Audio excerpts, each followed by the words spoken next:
दोस्तों जो 10th based paramedical diploma courses है ना, 2025 यहाँ पे ये जो ईयर है ये चेंज कर लेते हैं 2025। तो जो 10th based paramedical diploma courses है, इनमें अगर आप एडमिशन लेने का सोच रहे हो, जैसे FMPHW होगा, MMPHW हो गया, तो इनमें अगर आप एडमिशन लेने का सोच रहे हो तो इसके बारे में यहाँ पे मैं एक तो आपको बताऊंगा कि कितनी सीट्स जो है यहाँ पे गवर्नमेंट की रहेंगी, दूसरा प्राइवेट सीट्स कितनी रहेंगी, उसके बाद यहाँ पे हम देखेंगे कितने मंथ्स का यहाँ पर ये कोर्स होता है। इसके अलावा मैं आपको यहाँ पे बताऊंगा फॉर्म कब निकलेंगे, एग्ज़ाम कब होगा, सिलेबस कितना होगा, गवर्नमेंट कॉलेजेस कितने हैं और कितने पार्टिसिपेटिंग प्राइवेट कॉलेजेस हैं। तो सबसे पहले हम यहाँ पे क्या देखेंगे कि यहाँ पे इनटेक टोटल कितना है, मतलब कितनी सीट्स हैं यहाँ पे, जो टेंटेटिव और यहाँ पे इनटेक है ना वो कितना है वो हमें। तो देखो टोटल जो इनटेक है यहाँ पे, टोटल जो सीट्स है ना वो है 8,312। 2025 की बात कर रहा हूँ।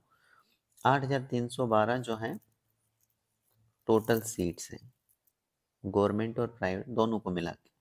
अब ये जो 8,312 टोटल सीट्स हैं, इनमें से अगर गवर्नमेंट की बात करें तो गवर्नमेंट की सीटें हैं 910। कितनी? 910 हैं गवर्नमेंट, और बाकी की जो बचती हैं 7,402, और ये हैं क्या? प्राइवेट। तो मतलब कहने का मतलब क्या है कि भाई सीटें टोटल कितनी है? 910 ही हैं गवर्नमेंट। अगर गवर्नमेंट कॉलेज आप चाहते हो तो 910 ही यहाँ पे जो टोटल सीट्स हैं वो यहाँ पे होने वाली है, और बाकी यहाँ पे 7,402 जो है ये प्राइवेट होने वाली है। तो क्लियर हो गया ना? टोटल इनटेक कितना है? 8,312 का टोटल इनटेक है, गवर्नमेंट प्लस प्राइवेट। तो आपको यहाँ पे मतलब एग्ज़ाम जो इनकी ओर से कराया जाएगा, एंट्रेंस टेस्ट जो कराया जाएगा, या फिर नहीं भी कराया जाएगा अगर, तो 10th में आपके मार्क्स अच्छे होने चाहिए। वैसे तो यहाँ पे इन्होंने बता दिया कि आपका एंट्रेंस टेस्ट जो है कराया जाएगा। तो एंट्रेंस टेस्ट मतलब एक एग्ज़ाम आपको इनकी ओर से कराया जाएगा, उस एग्ज़ाम में आपको अच्छा करना पड़ेगा, अच्छे से पढ़ के आपको यहाँ पे जाना पड़ेगा, क्योंकि मार्क्स अगर अच्छे यहाँ पे स्कोर करोगे तभी जाकर आपको यहाँ पे आगे गवर्नमेंट कॉलेज मिलने के चांसेस हैं। अदरवाइज आपको यहाँ पे जो आप जिन कैंडिडेट ने आपसे ज़्यादा अच्छे मार्क्स लिए होंगे, तो सबसे पहले तो उनको ही यहाँ पे जो कॉलेजेस हैं वो अलर्ट किए जाते हैं। तो अगर आप चाहते हैं कि गवर्नमेंट कॉलेज से अपना कोर्स कंप्लीट करो या गवर्नमेंट कॉलेज में एडमिशन लो, तो आपको यहाँ पे अच्छे से पढ़ के जाना पड़ेगा। जब तक के लिए फॉर्म निकलते हैं तब तक आपको अच्छे से सिलेबस को तैयार करना होगा। अब देखिए कोर्स का ड्यूरेशन कितना होता है, मतलब कोर्स कितने टाइम का होता है, कोर्स ड्यूरेशन। तो जो कोर्स का ड्यूरेशन है ये होता है दोस्तों 18 महीने का, 18 मंथ्स का। ठीक है, 18 मंथ्स का ही कोर्स होता है। FMPHW, MMPHW, ये जो FMPHW या MMPHW में अगर आप एडमिशन लेते हो, तो ये जो आपका प्रोग्राम है, जो 10th बेस पैरामेडिकल ये जो डिप्लोमा कोर्सेज हैं, ये आपका 18 महीने का रहेगा। और इसके अगर फॉर्म्स की बात करें 2025 में, यहाँ पे कब आपके फॉर्म्स रिलीज होंगे, तो आपके फॉर्म रिलीज होंगे दोस्तों मार्च के महीने में। कब? मार्च के महीने में आपके फॉर्म जो हैं वो यहाँ पे आपको देखने को मिल जाएंगे। फॉर्म आपको सबसे पहले फिल करना होता है। उसके बाद जब आप फॉर्म फिल कर लोगे उसके बाद आपको एग्ज़ाम देना होता है, और एग्ज़ाम की अगर हम बात करें तो एग्ज़ाम आपका होने वाला है अप्रैल के महीने में। ठीक है, थोड़ा बहुत ऊपर नीचे हो सकता है, फॉर्म में भी थोड़ा ऊपर नीचे हो सकता है, लेकिन आपको यही मान के चलना है अभी कि एग्ज़ाम जो है आपका एंट्रेंस टेस्ट अप्रैल के महीने में लिया जाएगा, और मार्च के महीने में आपके फॉर्म जो हैं वो रिलीज़ हो जाएंगे, आपको देखने को मिल जाएंगे। तो देखो यहाँ पे आपको कितना अभी टाइम मिला है, मार्च के महीने में या अप्रैल तक, जब तक फॉर्म आप फिल करोगे तो अप्रैल में अगर एग्ज़ाम हुए तो अप्रैल तक देखो कितना आपके पास टाइम है अभी। अगर जैन से भी हम स्टार्ट करें, जैन, फरवरी, मार्च और फिर अप्रैल। ठीक है, अप्रैल के महीने में आपको यहाँ पे एग्ज़ाम लिया जाएगा, मार्च के महीने में आप फॉर्म फिल करोगे, तो अब आप ये लगा के चलो कि मार्च का जो मंथ है ये भी आपके पास है तैयारी के लिए। तो अगर आप यहाँ पे दिसंबर को भी छोड़ देते हो, जनवरी से ही स्टार्ट करते हो, तो भी आपके पास पूरे के पूरे 3 महीने का टाइम है। तो 3 महीने में आप जो है अच्छे से आराम से अपना सिलेबस जो है तैयार कर सकते हैं। ठीक है, अब बात करें कितने यहाँ पे गवर्नमेंट कॉलेजेस हैं जो पार्टिसिपेट करेंगे और कितने यहाँ पे प्राइवेट कॉलेजेस हैं जो कि यहाँ पे पार्टिसिपेट करेंगे। ठीक है, तो टोटल यहाँ पे गवर्नमेंट कॉलेजेस की बात करें तो 23 यहाँ पे गवर्नमेंट कॉलेजेस हैं और प्राइवेट कॉलेजेस की बात करें तो 91 यहाँ पे पार्टिसिपेटिंग जो कॉलेज हैं प्राइवेट जो है 91 कॉलेजेस हैं और गवर्नमेंट कितने हैं 23 कॉलेजेस हैं। ठीक है, तो पता लग गया आपको टोटल इनटेक कितना है, कितनी सीट्स टोटल फिलअप की जाएंगी 2025 के लिए 8,312, जिसमें से आपको गवर्नमेंट का पता लग गया 910 जो है गवर्नमेंट यहाँ पे सीट्स हैं, 7,402 यहाँ पे प्राइवेट सीट्स रहेंगी। उसके बाद ये भी पता लग गया 18 महीने का कोर्स, ये भी काफ़ी स्टूडेंट्स का क्वेश्चन होता है कि कितने मंथ्स का कोर्स है, तो 18 मंथ्स का एक कोर्स रहता है। और उसके बाद ये पता लग गया मार्च के महीने में आपको फॉर्म निकलने वाले हैं, अप्रैल के महीने में आपको एग्ज़ाम देना होगा इसका, और एग्जामिनेशन में आप अगर आपने अच्छा किया, अच्छे मार्क्स स्कोर किए, तो उसी बेसिस पर फिर यहाँ पे जो है गवर्नमेंट या फिर प्राइवेट कॉलेजेस आपको यहाँ पे मिलने वाला है। और गवर्नमेंट और प्राइवेट में आपको सबसे बड़ा डिफरेंस आपको पता ही है, यहाँ पे गवर्नमेंट में आपका कोर्स कम खर्चे में कंप्लीट हो जाएगा, और जबकि अगर बात करें यहाँ पे प्राइवेट कॉलेजेस की तो यहाँ पे खर्चा ज़्यादा होगा। कोर्स तो यहाँ से भी आप कंप्लीट करोगे लेकिन खर्चा यहाँ पे ज़्यादा लगने वाला है। अब हम देखेंगे मोस्ट इम्पॉर्टेंट जो कि सिलेबस, जो मैंने पहले भी अक्सर आपको बताता रहता हूँ, फिर से मैं बता देता हूँ जो मोस्ट इम्पॉर्टेंट है, क्योंकि सिलेबस अगर आपको पता है और आप तैयारी करके वहाँ पे एग्ज़ाम में जाओगे तो आप अच्छा वहाँ पे स्कोर कर पाओगे, आंसर जो है वो सही वहाँ पे जो है दे पाओगे, क्योंकि ऑब्जेक्टिव टाइप मल्टीपल चॉइस के क्वेश्चंस होते हैं, तो उनकी 4 चॉइसें होती है जो कि आपको वहाँ पे राइट जो भी आपको लगता है वो आपको वहाँ पे जो है सर्कल करना होता है, मतलब वहाँ पे जो है OMR आंसर शीट आपको मिलती है इस टाइप की। यहाँ पे देखो, जैसे यहाँ पे देखो इन्होंने ये 10वां क्वेश्चन है वो, ये 11वां क्वेश्चन, ये 12वां और 13वां। तो 11वें क्वेश्चन का इन्होंने आंसर बोला है कि ऑप्शन नंबर 2 अगर राइट आंसर है, तो यहाँ पे इन्होंने इस तरीके से डार्क करके बताया है। इसी तरीके से आपको एक तो क्वेश्चन पेपर मिलेगा, वहाँ पे क्वेश्चन पेपर मिला, उसके बाद क्वेश्चन पेपर के बाद आपको क्या मिलेगा, OMR आंसर शीट मिलेगी इस टाइप की, OMR आंसर शीट, उस पे आपको आंसर करना होता है, इसी तरीके से सर्कल जो है करना होता है।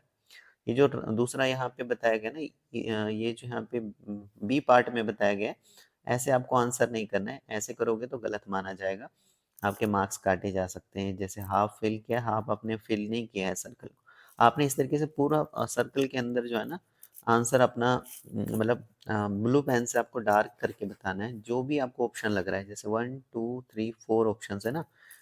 यहाँ पे देखो, जैसे 12वां क्वेश्चन है, इसके 1 2 3 4 4 चॉइस हैं, चार में से जो भी राइट आपको लगता है उसको आपने इस तरीके से डार्क करना है जैसे इन्होंने यहाँ पे करके बताया है। ठीक है, ये चीज़ आपको पता है, जिनको नहीं पता है तो कोई प्रॉब्लम नहीं, मैं आपको सैंपल भी बताऊंगा, सैंपल भी दिखाऊंगा करके आपको, अगर आप चाहते हैं तो मुझे पूछ लेना, मैं वो सैंपल आपको बता दूंगा कैसे क्या करना है। अब यहाँ पे सिलेबस देखो, देखो सिलेबस जो है ना, सिलेबस यहाँ पे बताया गया है कि ये जो एंट्रेंस टेस्ट लिया जाएगा ना, ये बेस्ड होगा 10वीं क्लास के सिलेबस पर, और 10वीं क्लास में भी क्या, जो आपने फिजिक्स पढ़ी है, केमिस्ट्री पढ़ी है, बायो पढ़ा है, फिजिक्स केमिस्ट्री बायो सब्जेक्ट होते हैं ना, तो ये आपने अगर यहाँ पे अच्छे से पढ़ा है तो आप इस एग्ज़ाम को अच्छे से दे पाओगे, और अगर नहीं भी पढ़ा है तो भी 3 महीने बहुत होते हैं दोस्तों, आप फिर से इसको अच्छे से पढ़ सकते हैं।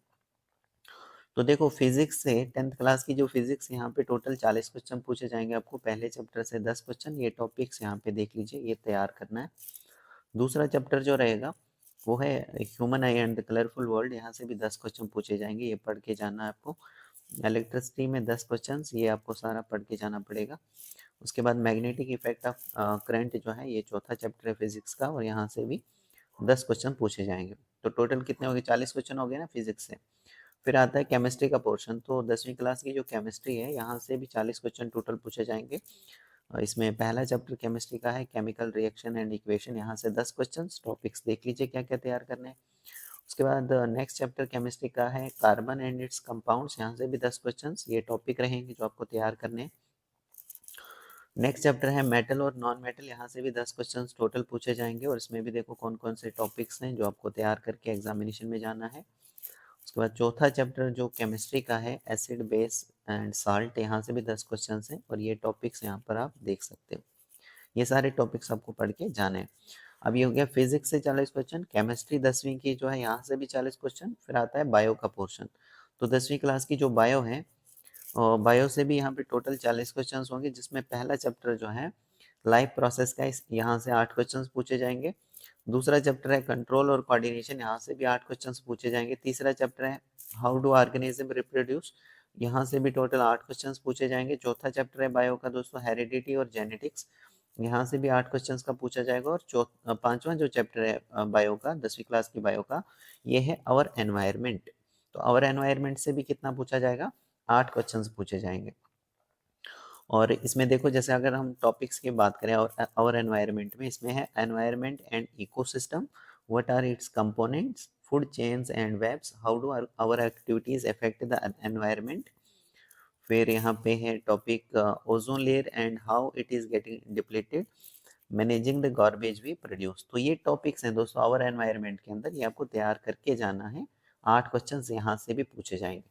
तो इस तरीके से टोटल अगर हम बात करें, 40 क्वेश्चन फिजिक्स से पूछ लिए, 10वीं क्लास की फिजिक्स से 40, प्लस 40 क्वेश्चन केमिस्ट्री से 10वीं क्लास की, फिर 40 क्वेश्चन बायो से जो 10वीं क्लास है, मतलब 10वीं का ही सिलेबस है। तो टोटल कितना हो गया, 120 क्वेश्चन।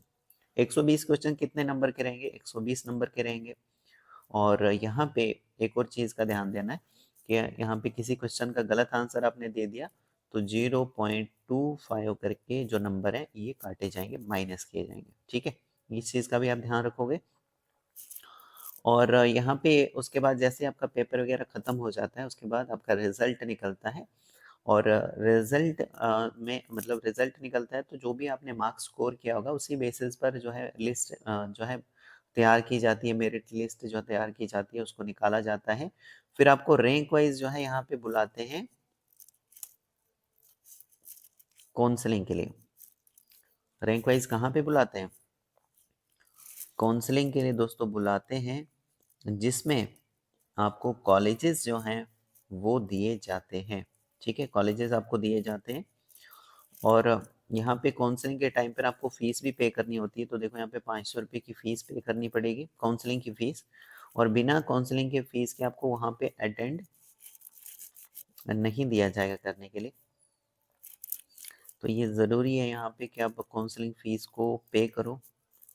और ये वहाँ पे कैसे पे करना होता है, ये 500 रुपये की फ़ीस, ये वहाँ पे डेबिट कार्ड या फिर क्रेडिट कार्ड के थ्रू, वहाँ पे पीओएस मशीन लगी होगी बोपी ऑफिस श्रीनगर और जम्मू के बाहर, तो वहाँ पे मशीन के थ्रू आप डेबिट कार्ड या क्रेडिट कार्ड के थ्रू 500 रुपये की फ़ीस पे करोगे। उसके बाद वहाँ पे एक चॉइस का फॉर्म मिलेगा।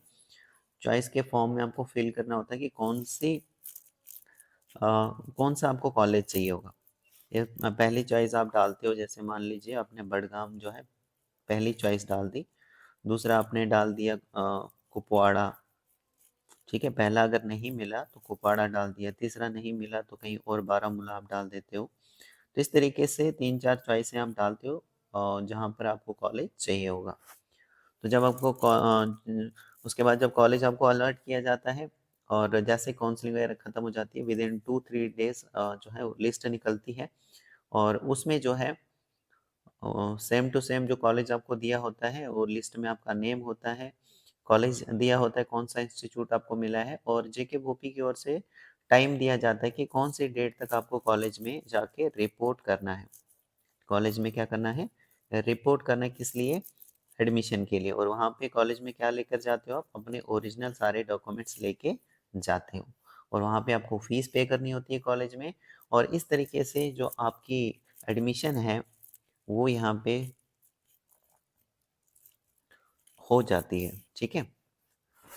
तो इस तरीके से ये प्रोसेस है पूरा। तो यहाँ पे सिलेबस मोस्ट इम्पॉर्टेंट है और बाकी जो डाउट्स हैं आपके वो भी यहाँ पे बता ही दिए हैं, कितने मंथ्स का कोर्स वगैरह होता है, कितनी क्या सीट्स हैं, तो ये चीज़ें भी यहाँ पे बता दी गई हैं। तो अभी इम्पॉर्टेंट जो है वो सिलेबस ही है, क्योंकि यही आपको तैयार करना है, क्योंकि आपके पास टाइम है अभी 3-4 महीने का टाइम है।